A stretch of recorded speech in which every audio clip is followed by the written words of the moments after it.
What if history didn't disappear? It just slipped beneath the surface.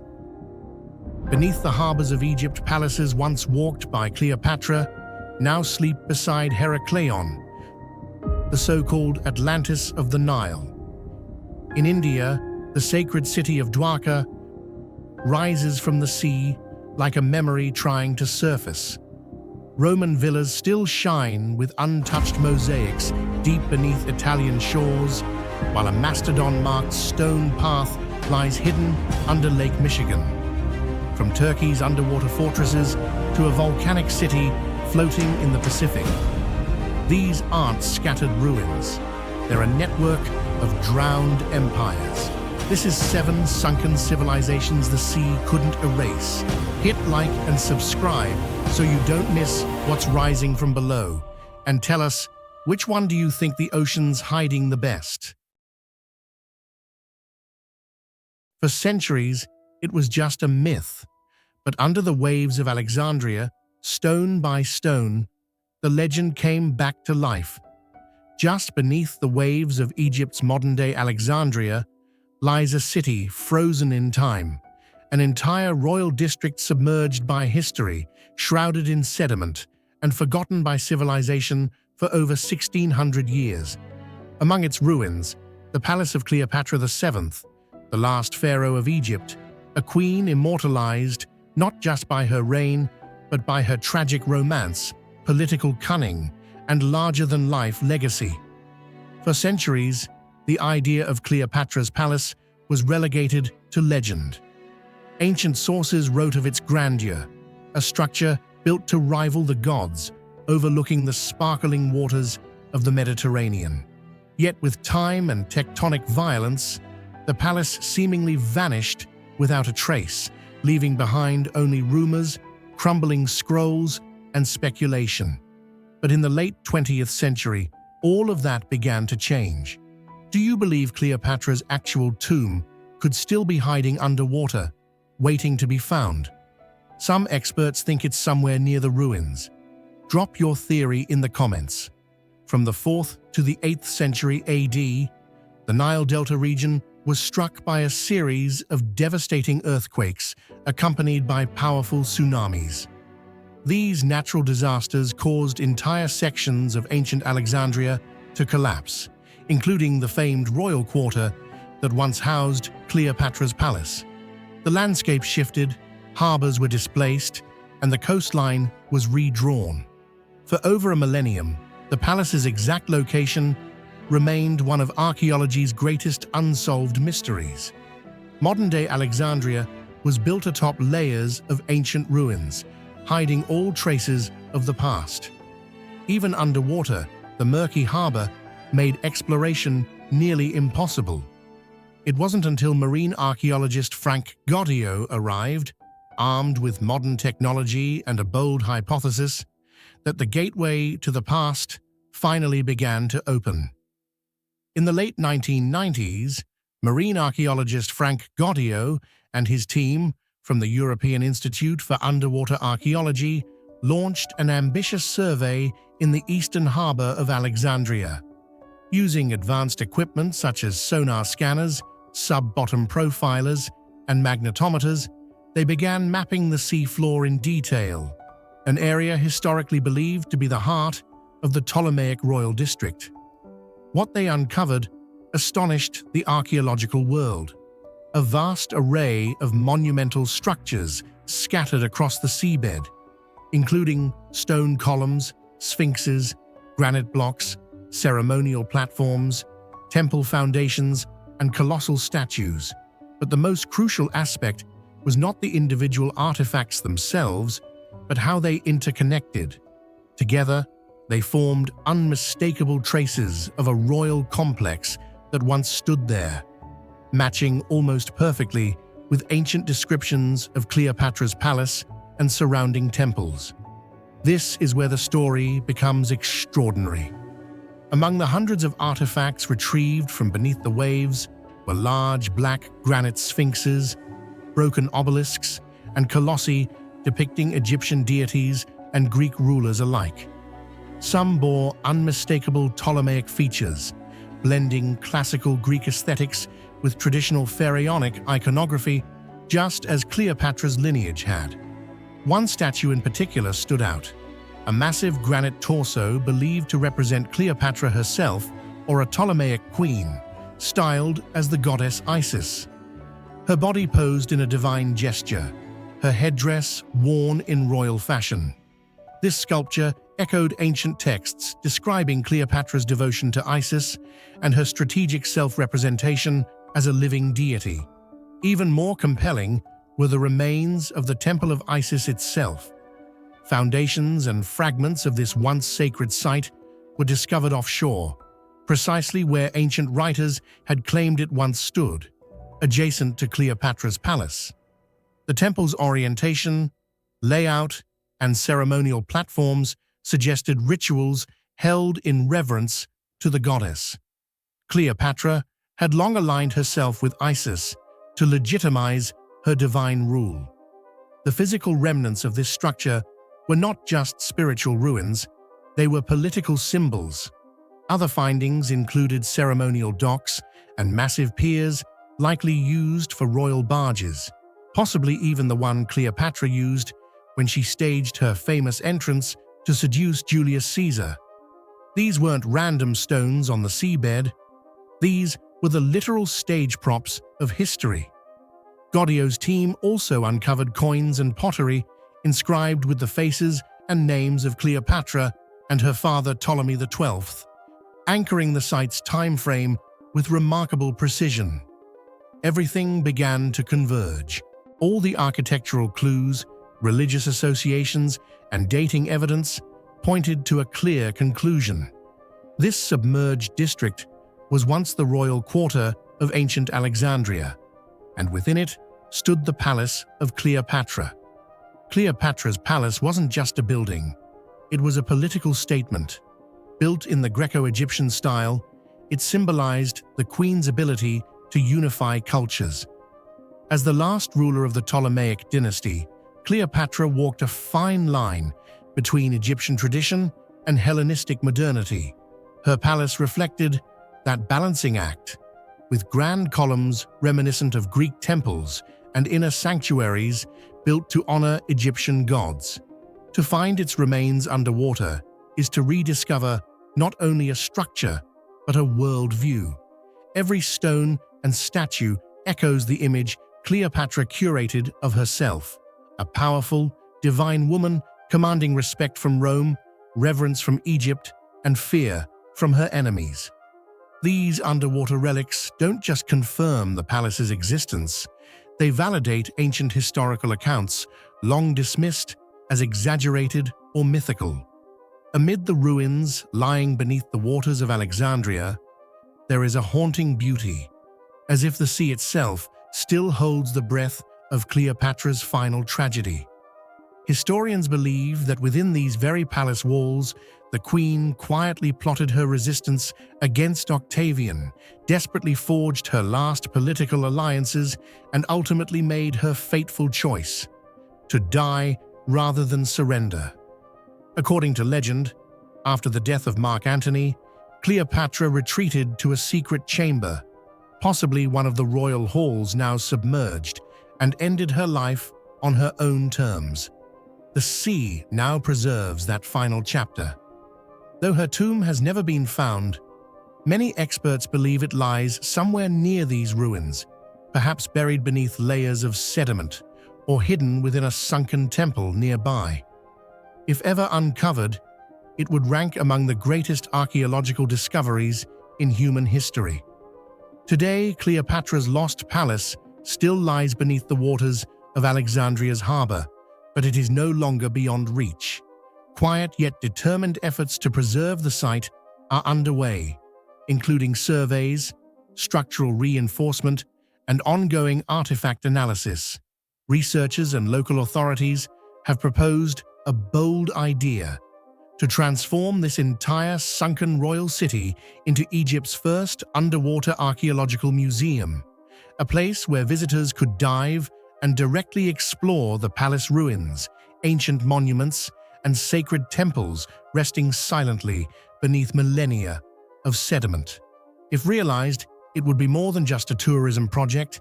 It would become a singular cultural symbol, the final stage for a legendary queen who understood, better than anyone, the power of image and spectacle.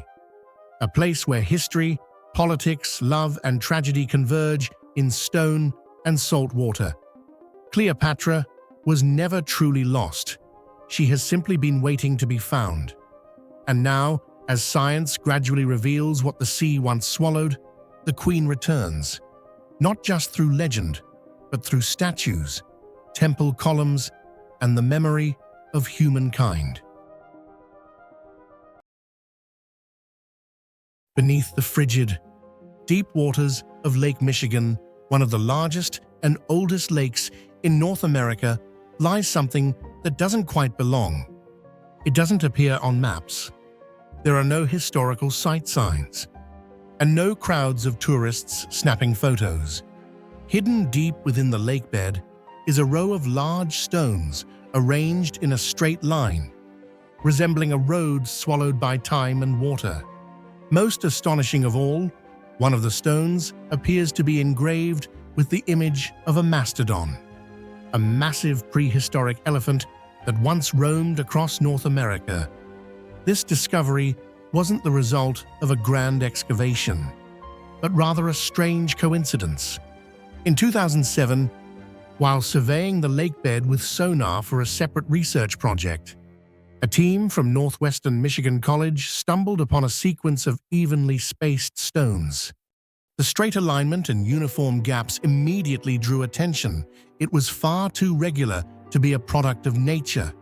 If you happen to discover a submerged road at the bottom of a lake, built from large stones and featuring a carving of a prehistoric elephant, what would you think? Could it be evidence of an ancient civilization, lost beneath ice and time? Or just a natural phenomenon that human imagination has turned into mystery? Share your thoughts, theories, or questions in the comments below. We'd love to know, do you lean towards science, the mysterious, or something entirely different? Around 1,000 to 12,000 years ago, during the waning days of the last ice age, the world looked vastly different.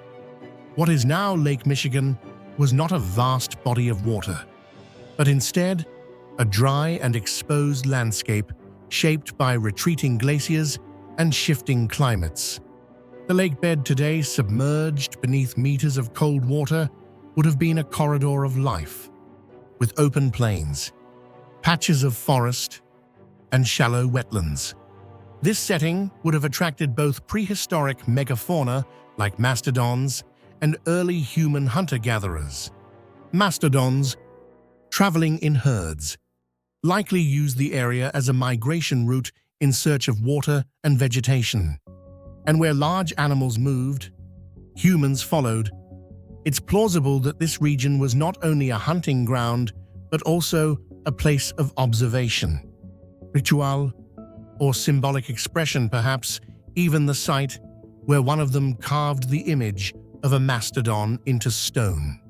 If true, that carving would serve as a rare and powerful glimpse into the minds of the first North Americans.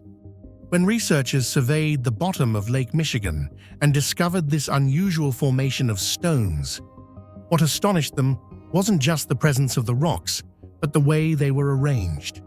Large stones of nearly equal size lay in a long, straight line, spaced at regular intervals, something that doesn't resemble any known natural formation.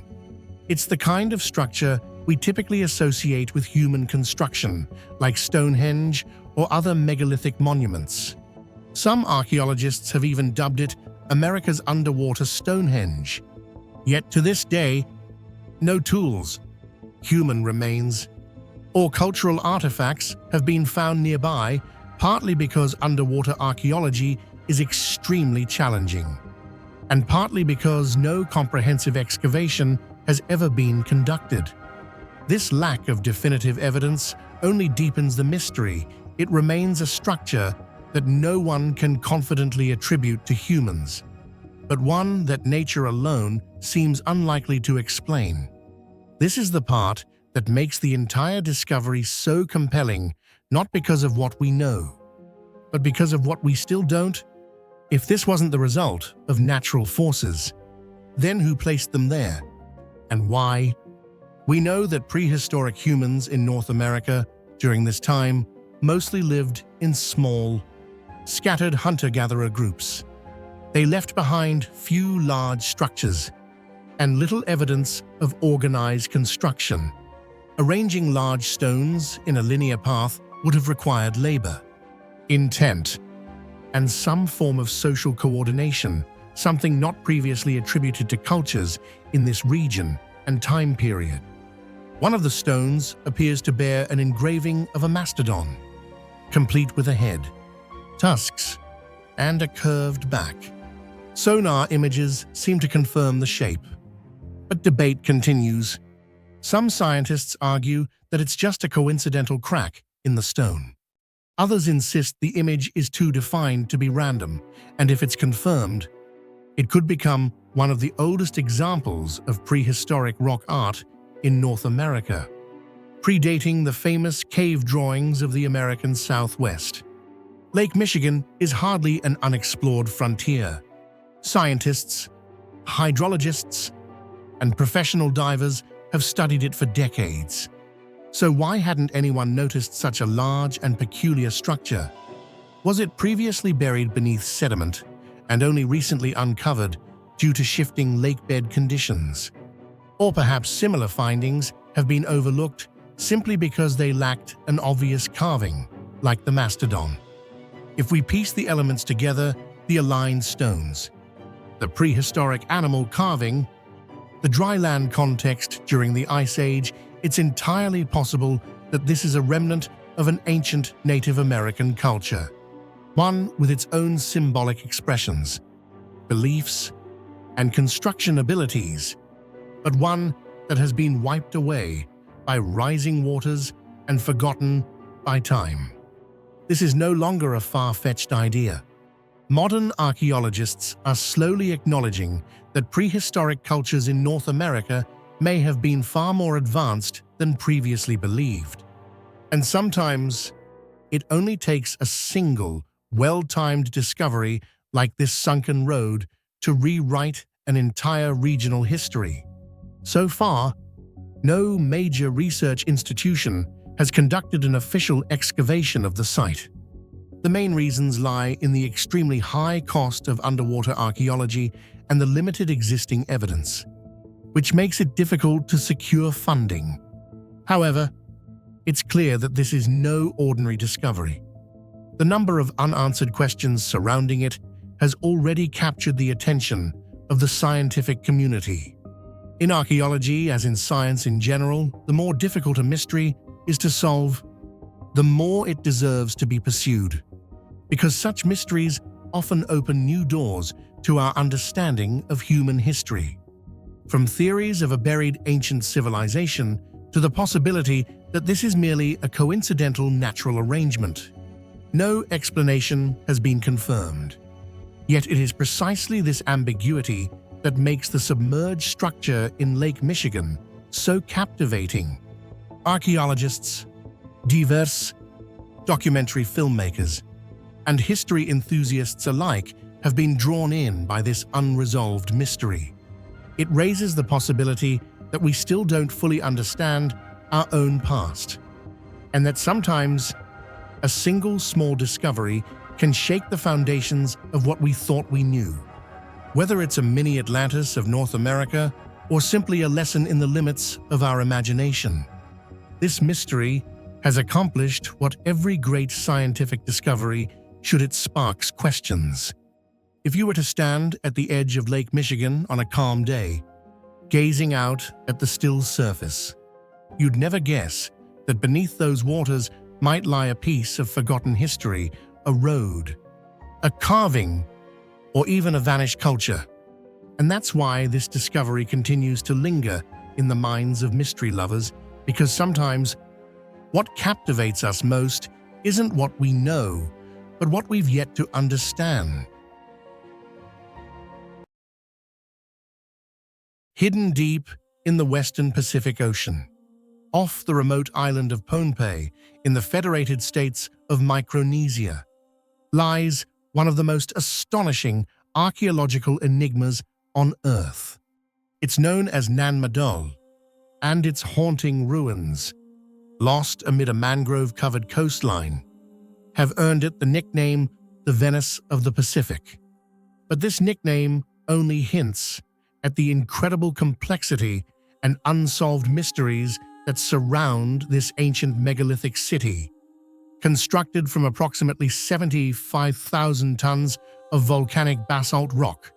Nan Madol is unlike any other site in the Pacific.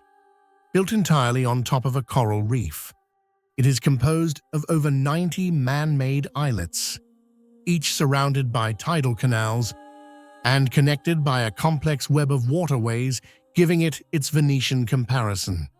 But unlike Venice, which was carefully documented over centuries, Nan Madol's origins are shrouded in complete mystery.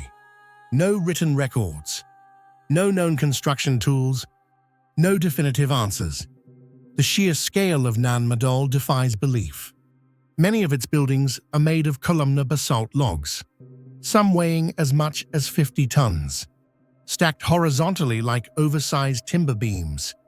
These rocks are volcanic in origin, not native to the immediate surroundings, and must have been transported from quarries several kilometers away, possibly from the main island or even beyond. There are no known roads or wheels on the island, no cranes, no pulleys, and yet, somehow, these massive stones were floated, dragged, or otherwise maneuvered over treacherous coral reefs and open water, then precisely stacked to create walls over 7 meters tall and 5 meters thick. One temple structure, known as Nandoas, is particularly impressive, with fortress-like walls and an inner tomb believed to be the resting place of ancient rulers or priests. How was this achieved? Traditional oral legends claim the stones were moved by magic or with the help of levitating spells cast by sorcerers. Scientists, naturally, remain skeptical, but no modern engineering explanation has yet been proven or replicated. To this day, no one knows how Nan Madol was built. Another curious fact, Nan Madol was never a place for ordinary people. Archaeologists believe it was a ceremonial and political center for the Saudeleur dynasty, a centralized ruling elite that governed the island from around the 12th to the 17th century CE. The city was designed for rituals, religious practices, elite gatherings, and likely for the control and intimidation of the general populace. There are no signs of common dwellings or agriculture. The islets contain tombs, altars, sacred pools, and temples, all enclosed in megalithic stone walls. It's as if Nan Madol was built to be a floating fortress of mysticism, isolated from the rest of society by design. But that raises more questions than it answers. Why build something so massive and so inaccessible with no freshwater source and no nearby food production? Why isolate the seat of power on a coral reef, exposed to storms, tides, and logistical nightmares, unless the purpose was never practical but entirely symbolic, spiritual, or otherworldly? This brings us to the most compelling and unsettling part of the story. Nan Madol appears to be a city without a past. No inscriptions have been found. No construction tools have been unearthed. No nearby settlements from the same era exist to suggest a labor force or support system. Even carbon dating offers limited insight, as most of the organic material has degraded or been lost to time and tides. We are left with massive, perfectly aligned basalt structures built on coral beds, using unknown technology, for reasons still unclear, and no clear sign of how such a feat was even possible. The deeper archaeologists dig into Nan Madol, the more unsettling the silence becomes. It's as if Nan Madol was always meant to be isolated from the past. From practicality and from the rest of history, some researchers call it the Atlantis of the Pacific, not because it sank, but because it seems to have emerged fully formed and then vanished from memory. Is it possible that Nan Madol is merely the visible tip of a much older, buried culture, a culture that disappeared long before the Sodelur arrived? Or could it be that we're missing something fundamental about the capabilities of ancient Pacific civilizations, something that would rewrite our understanding of prehistoric engineering? Folk legends from the island of Pohnpei have cast a mystical veil over Nan Madol, turning the ruins into more than just an archaeological site. They have become a sacred symbol of the supernatural world, passed down through generations. Oral traditions speak of two sorcerer brothers who came from a distant land and constructed the massive stone city. These brothers were said to possess mysterious powers, allowing them to make the colossal basalt columns, some weighing tens of tons, levitate through the air and arrange themselves into temples without human labor or tools. Other stories describe giant beings or ancient deities who once ruled the site, demanding rituals and offerings at sacred spots. Many locals believe that Nan Madol was built atop a gateway between the human world and the spirit realm, a place where the boundary between reality and the divine becomes blurred. To this day, people of Pohnpei avoid visiting Nan Madol after dark, fearing that ancient spirits still guard the site. Despite numerous modern efforts, archaeology continues to struggle in its attempt to explain Nan Madol. Advanced tools such as ground-penetrating radar, drone imaging, and limited excavations have been employed to uncover the structure's layout and origins. Some researchers have proposed that the city was constructed gradually over several centuries, using wooden rafts, inclined planes, and immense human labor. However, even these conservative theories begin to fall apart under scrutiny. The city's massive scale, high level of precision, and inconvenient location atop coral reefs challenge all conventional engineering logic. Meanwhile, a number of independent scholars have offered far more radical ideas, linking Nan Madol to lost civilizations like Lemuria or Mu, or even extraterrestrial influence. Though controversial, such theories underscore just how far Nan Madol lies outside the boundaries of accepted historical frameworks. Unlike the Egyptian pyramids or Stonehenge, which reveal clear signs of gradual development, Nan Madol shows no evolutionary building timeline. It seems to have simply appeared, fully formed. Today, Nan Madol stands as a monument to what we still don't know about ourselves. A city built from nearly 1 million tons of stone, on top of a coral reef, without tools or wheels, for a purpose that remains elusive, and with origins that vanish into myth, whether it was a temple city, a ritual fortress, or the final remnant of a forgotten civilization. Nan Madol refuses to fit neatly into our historical narratives. It challenges our assumptions, unsettles our logic, and whispers of possibilities beyond the edge of the known world. Could Nan Madol be the legacy of a civilization we've entirely lost to time? Was it the seat of a theocratic empire, a portal to the spiritual world, or something even more ancient than we can imagine? Or maybe it's proof that our ancestors knew far more than we've ever given them credit for. Let us know your thoughts in the comments. What secrets do you think lie buried beneath the tides of Nan Madol? Beneath the calm, turquoise waters of Lake Van in eastern Turkey lies a structure that challenges everything we thought we knew about ancient civilizations. It's not a shipwreck, not a natural formation, and not a forgotten tale etched in old manuscripts. It's a fortress, a real stone-built fortress, and it has been quietly sleeping underwater for perhaps 3,000 years, completely untouched by modern memory. This submerged citadel, discovered by Turkish archaeologists and divers, has astonished both scientists and the public since the first images were released. It stretches across hundreds of meters, with walls still standing at heights of 3 to 4 meters in some places.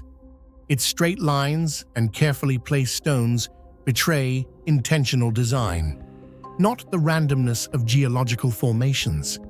But what's most shocking isn't just the existence of this fortress, it's the fact that we had absolutely no idea it was there. No records, no legends, no myths, nothing.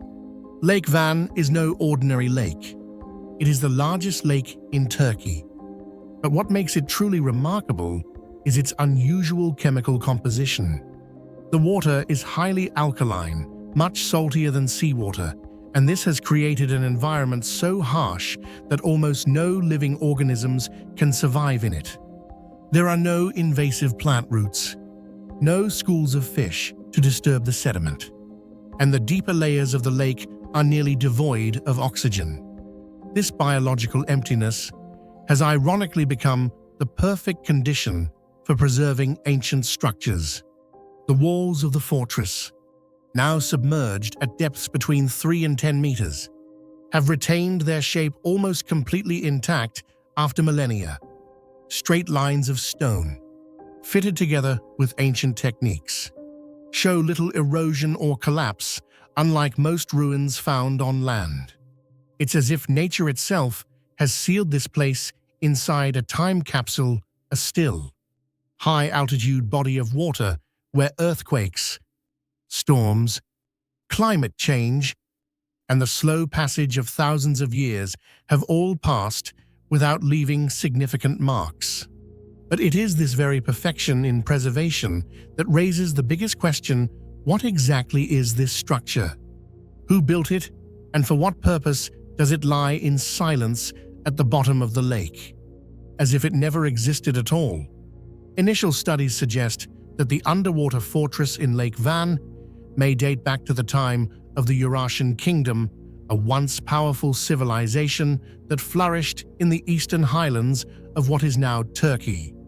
Between the 9th and 6th centuries BCE, Urartu was renowned for its complex stone architecture, with many fortresses, temples, and large-scale irrigation systems previously discovered around the Lake Van region. However, what confounds researchers is that this submerged structure is not mentioned in any known Urartian inscriptions or in any existing archaeological records. There is no name, no documented function, no historical battle known to have taken place here. The structure appears on no ancient maps, and it is absent from local legends or oral traditions. It is as if it has been completely erased from human memory.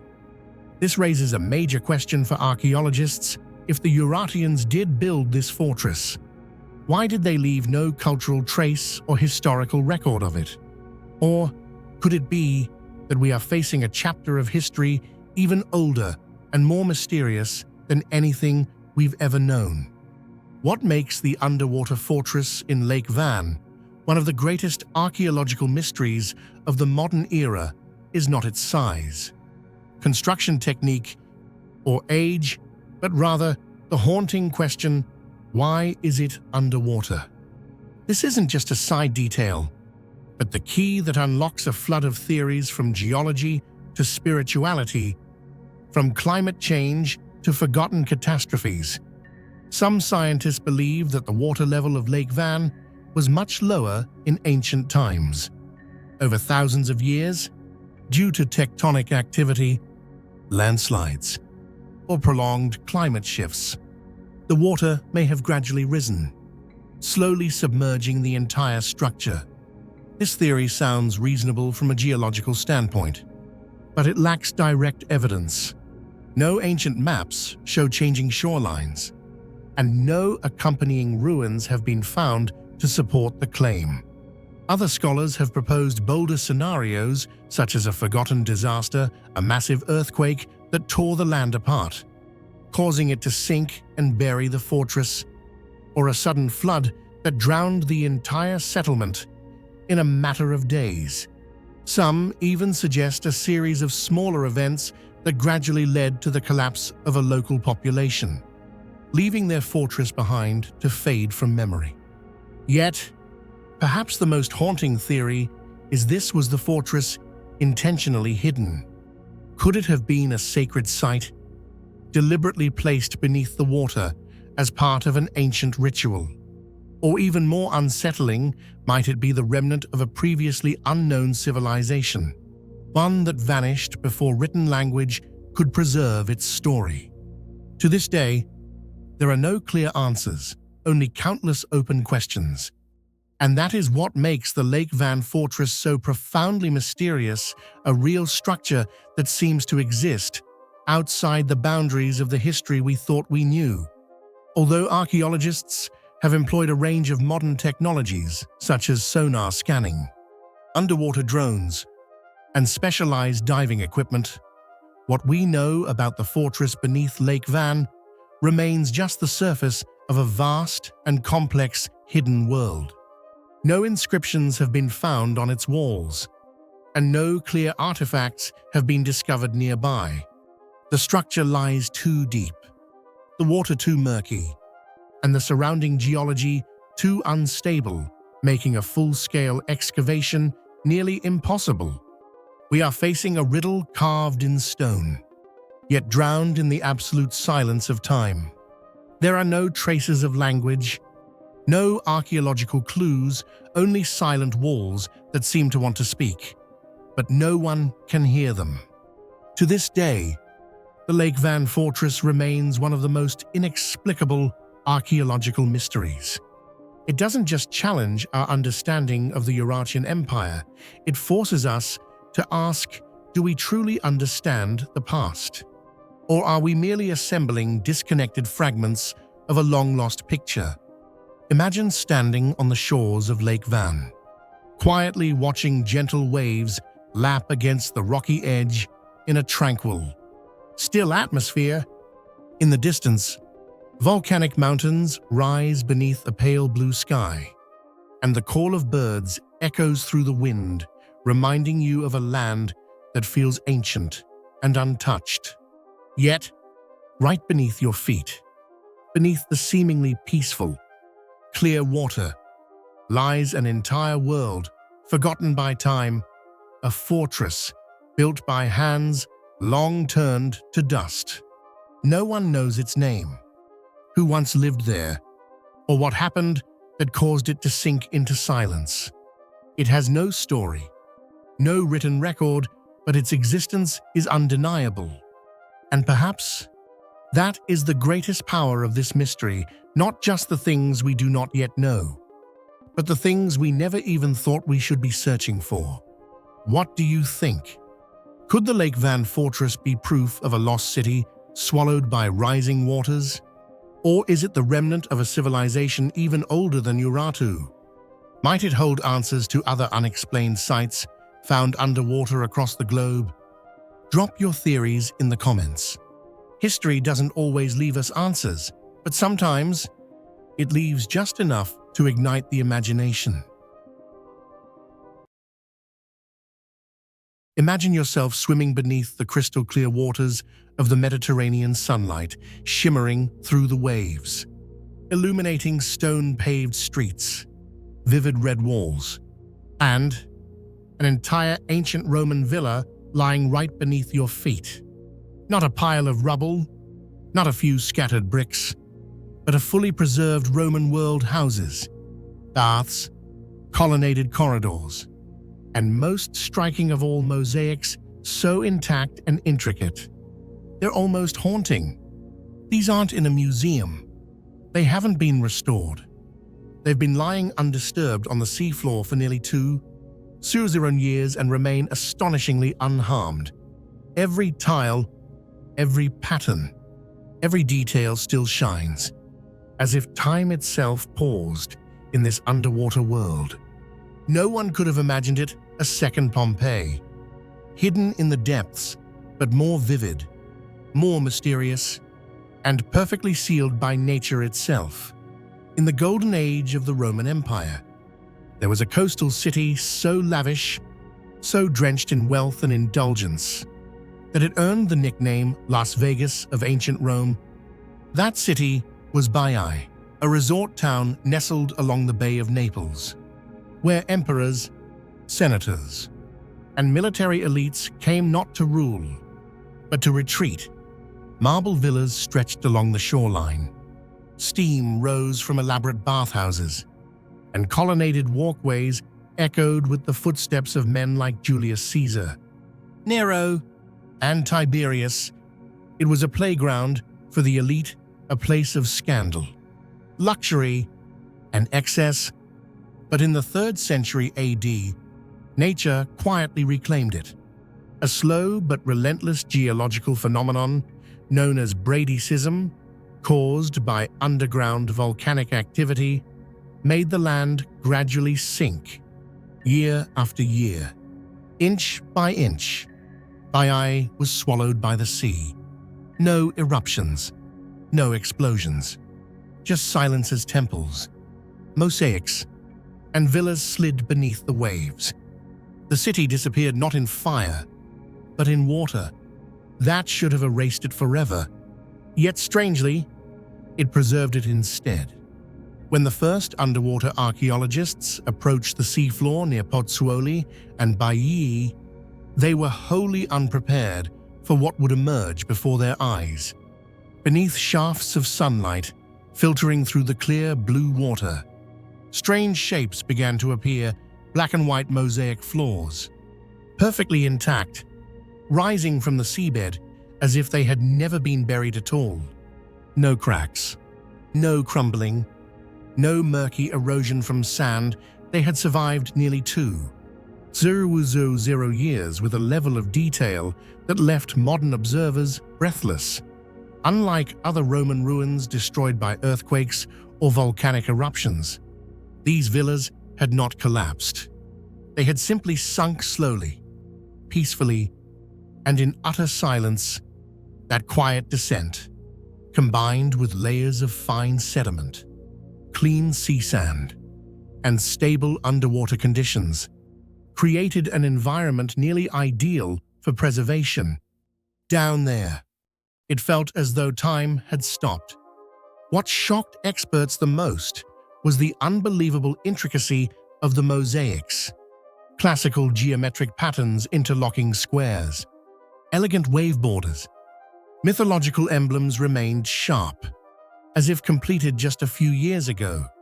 Some rooms were adorned with vivid mythological scenes, the majestic Minerva, Poseidon riding seahorses, Greek and Roman gods in chariots, all recreated from tiny stone tiles only a few millimeters wide, cut and placed with astonishing precision. The craftsmanship behind these mosaics continues to impress even today's artists. Each tile, called a tessera, was hand-cut and laid exactly where it belonged, creating shadows, depth, color gradients, and dimensional effects as if the ancient artisan had the eye of a modern digital designer. Most remarkably, everything remains in its original place, not in a museum, not a replica, but a real Roman artwork, resting quietly under a diver's feet, untouched, unmoved. And it wasn't just the floors. Fresco-painted walls created by applying pigment onto fresh, wet plaster so the colors fused directly into the surface were also discovered beneath soft layers of underwater silt. As divers gently brushed away the sediment, they revealed brilliant Pompeian reds, golden yellows, and sky blues still vibrant after nearly 2 millennia. Many walls even featured decorative borders, urban and rural scenes, and finely detailed human portraits still visible, brushstroke by brushstroke. In some places, the walls and floors remain fully connected, forming an intact room missing only its roof and the air above. It feels as if, with one sweep of the water, you could step directly into the ancient Roman world. This is not merely preservation, it is a portal through time. The remarkable preservation of these Roman villas beneath the sea is not solely due to ancient construction techniques, but also to the unique conditions of the underwater environment. The constant humidity prevented the cracking of plaster and stone, while low oxygen levels and dim lighting helped slow the decay of organic materials, such as painted walls or decorative elements. Most importantly, a fine layer of sediment settled gently over the structures for centuries, forming a kind of natural time capsule that kept everything almost perfectly intact. As a result, what should have vanished long ago has instead become a vivid testament to a forgotten ancient world. Many refer to Baiae as the underwater Pompeii, but according to numerous archaeologists, it may be even more vivid than the real Pompeii. While Pompeii was suddenly buried under volcanic ash, resulting in a dry and fragmented kind of preservation, Baiae sank slowly and peacefully, without destroying the structures, and instead leaving almost everything intact in its original place. As a result, the seafloor today still holds columned corridors, marble statues, Roman-style bathhouses, and mosaics stretching for hundreds of meters, all still lying exactly where they were nearly 2,000 years ago. Visitors today can dive down and swim over those very ancient floors, once walked upon by Roman citizens, complete with fireplaces, kitchens, and living spaces, as if an entire city is silently waiting to be awakened from a centuries-long slumber. What makes the underwater Roman mosaics so extraordinary is not just their aesthetic beauty, but the fact that they serve as deeply personal expressions of each villa's owner. These were not merely decorations, they were silent declarations of identity, ambition, and social status. Choosing an image of the god Apollo might symbolize intellect and refinement. Scenes of fish, octopuses, and sailboats reflected a deep connection to the sea, both as a livelihood and as a source of inspiration.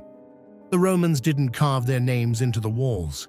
Instead, they left behind vivid imagery underfoot, so every guest would walk upon a lasting symbol of their prestige. And even though the city has vanished from maps, these mosaics are still telling stories in a visual language that defies time. Baiae is just one example, but looking beyond, there could be dozens or even hundreds of similar ruins submerged by earthquakes, sea level rise, or slow land subsidence, and with each mosaic uncovered, we resurrect a family, a generation, a forgotten chapter of history. What fascinates us isn't just the artistry, but the feeling that the ancient world is still there, waiting just beneath the waves. If you had the chance to dive down and step onto these very mosaic floors once walked by the Roman elite, how would you feel? And how many more forgotten cities do you think are still hidden beneath the sea, waiting to be discovered? Share your thoughts in the comments below. I'd love to hear what you think.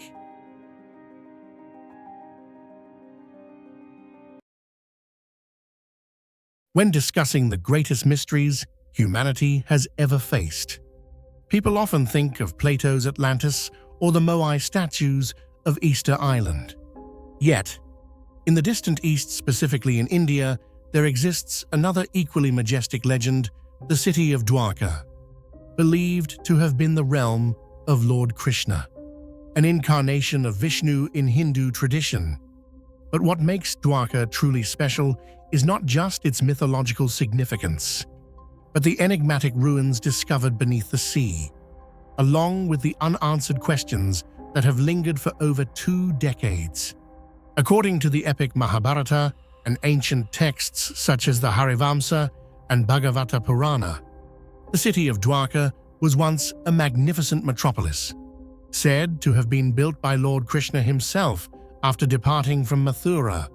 It was here that he ruled and protected his people from hostile forces. The city was described with incredible grandeur. 900 Suruzero palaces made of gold, silver, and crystal, lining avenues paved with precious stones. Its road systems, canals, and defensive fortifications were highly advanced, indicating a dazzling civilization far ahead of its time. However, legend holds that after Krishna's death, a great cataclysm occurred. The ocean rose and swallowed the entire city, bringing an end to this divine era. For centuries, the story of Dwarka was regarded merely as a religious symbol, a myth with no historical or archaeological evidence. Scholars treated it as an essential part of Hindu belief, but few dared to suggest that the city might have actually existed.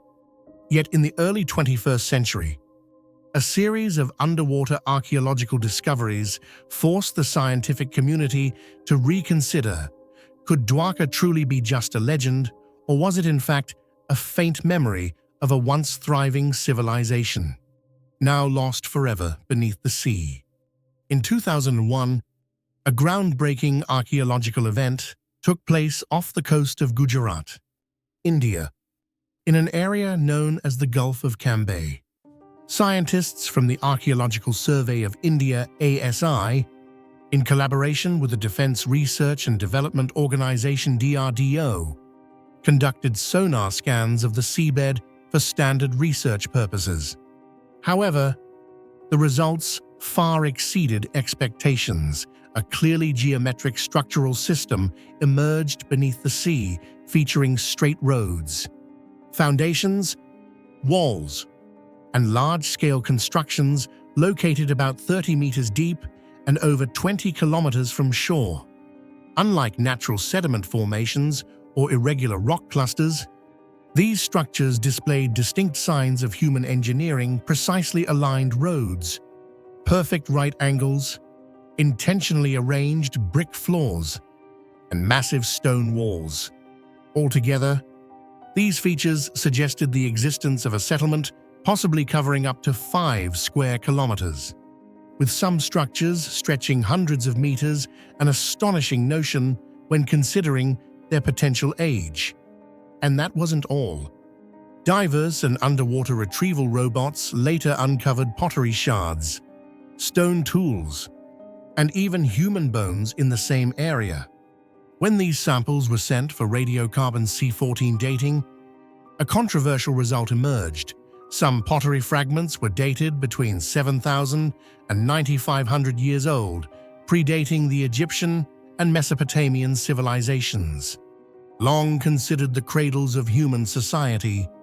If these results are ever officially and thoroughly confirmed, the discovery in the Gulf of Cambay would not merely be an archaeological site, it could radically alter our current understanding of the origins of civilization itself. It is precisely at the intersection between myth and reality that the story of Dwarka enters the shadow zone of modern science, a place where the questions are so immense that even archaeologists remain silent or cautious.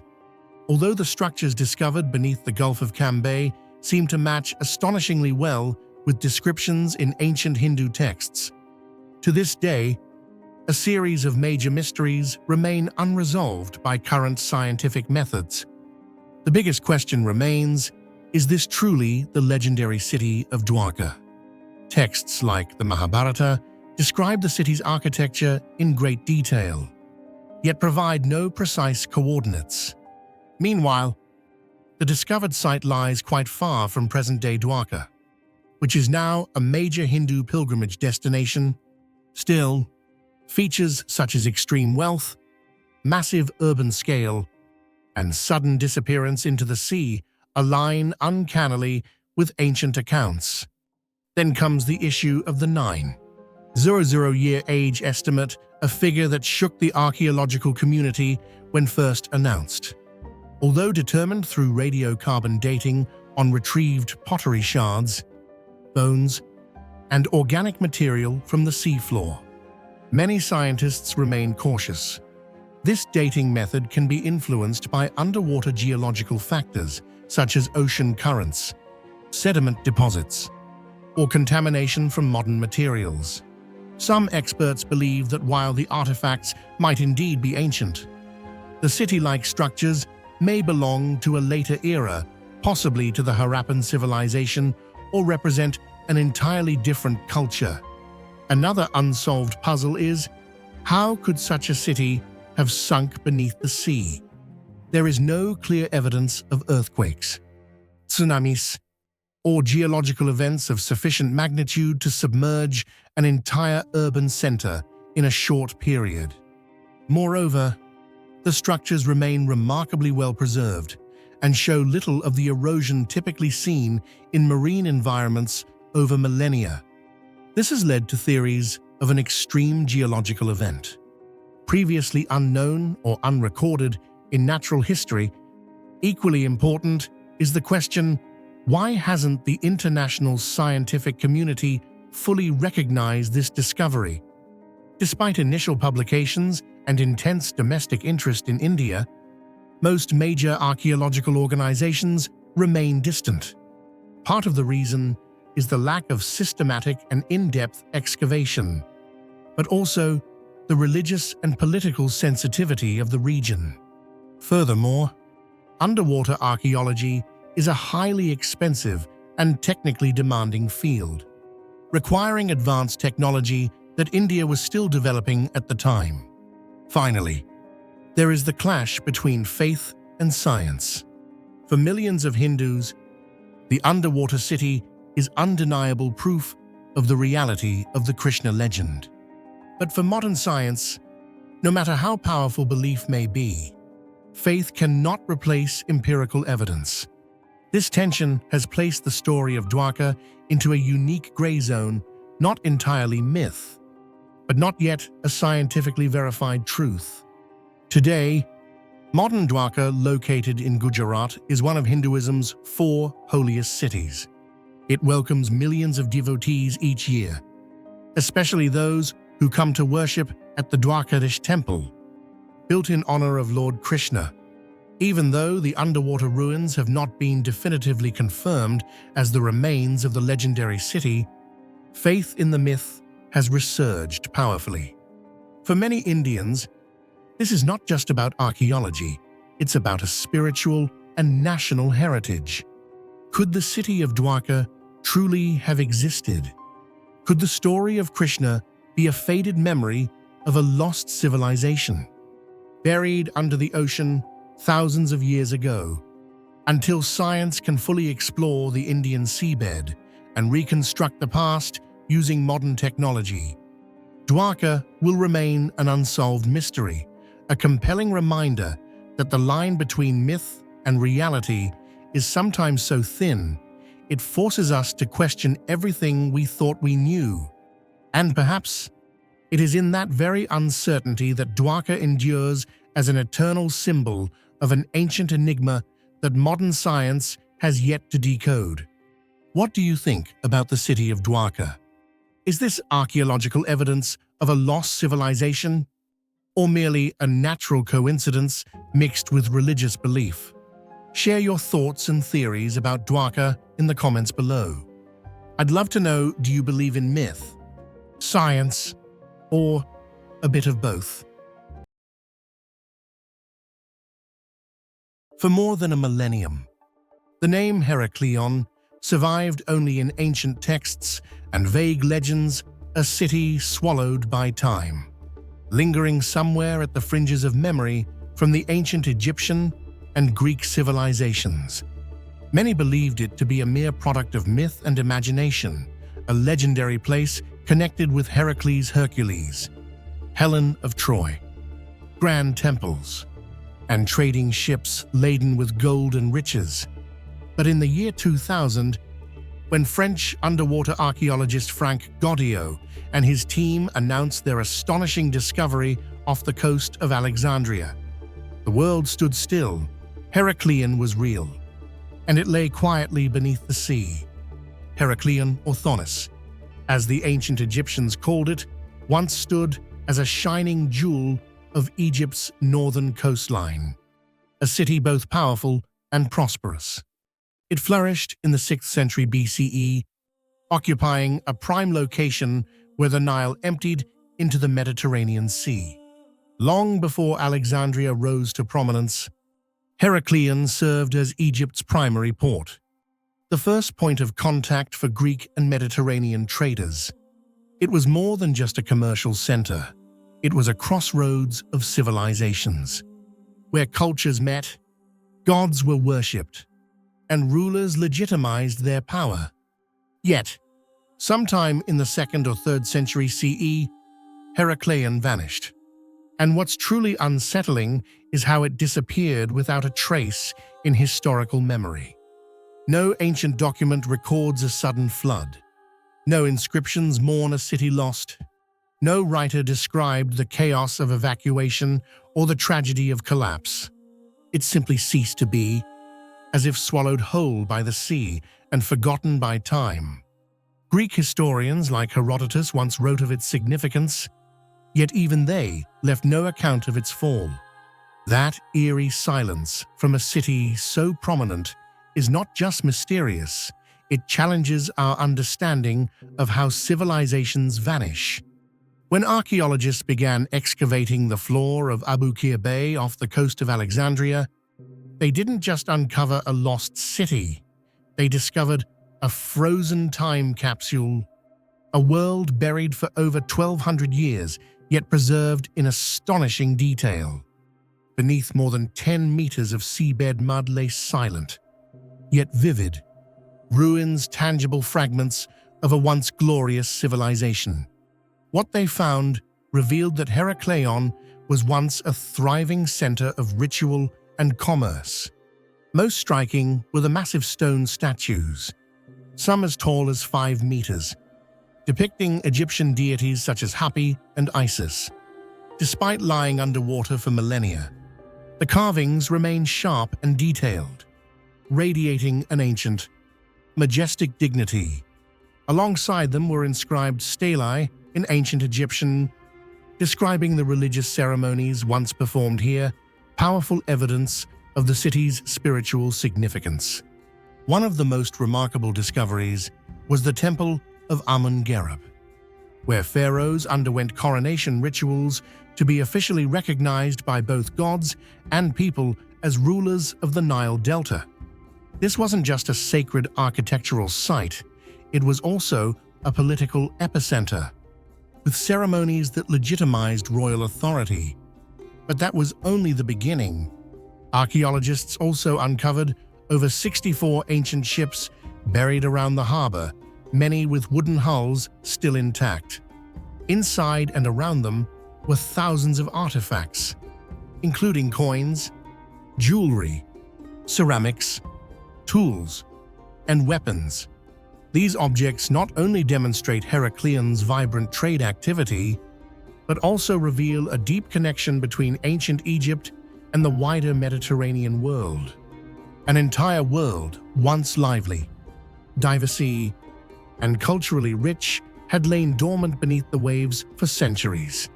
It is not merely a sunken city, but rather a raw portrait of a civilization that time tried to erase, yet could never truly hide.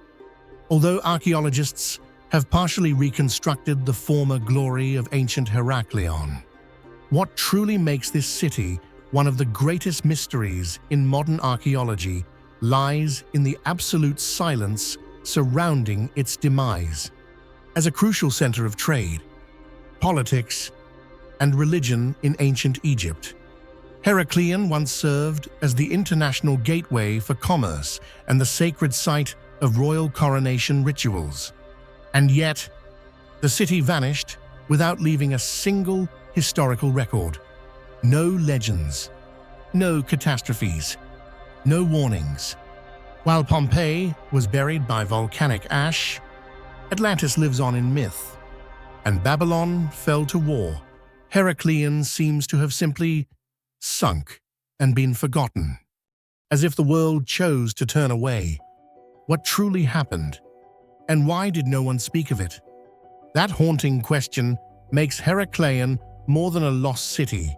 It is an unanswered riddle carved into the heart of human history.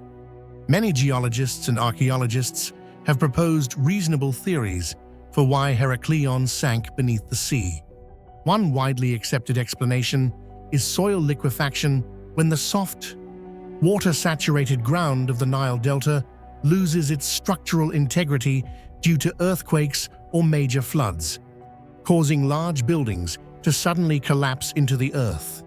Other experts suggest a combination of earthquakes, tsunamis, and coastal erosion in the Mediterranean region may have gradually caused Heracleion's downfall, allowing seawater to rush in and consume the city. We also cannot ignore the long-term effect of rising sea levels, which may have slowly drowned the city over centuries.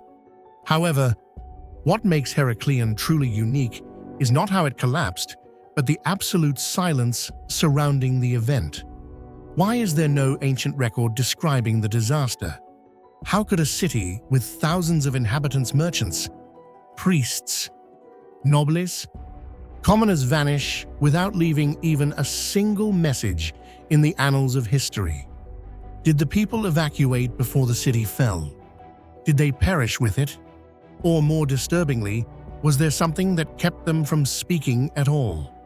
That void, no stories, no legends, no historical accounts, is the greatest enigma. Heracleion is not just a city buried beneath the sea, it is a fracture in humanity's historical memory, a place where time itself has refused to reveal the truth. It is this lack of answers that gives Heracleion its unique power.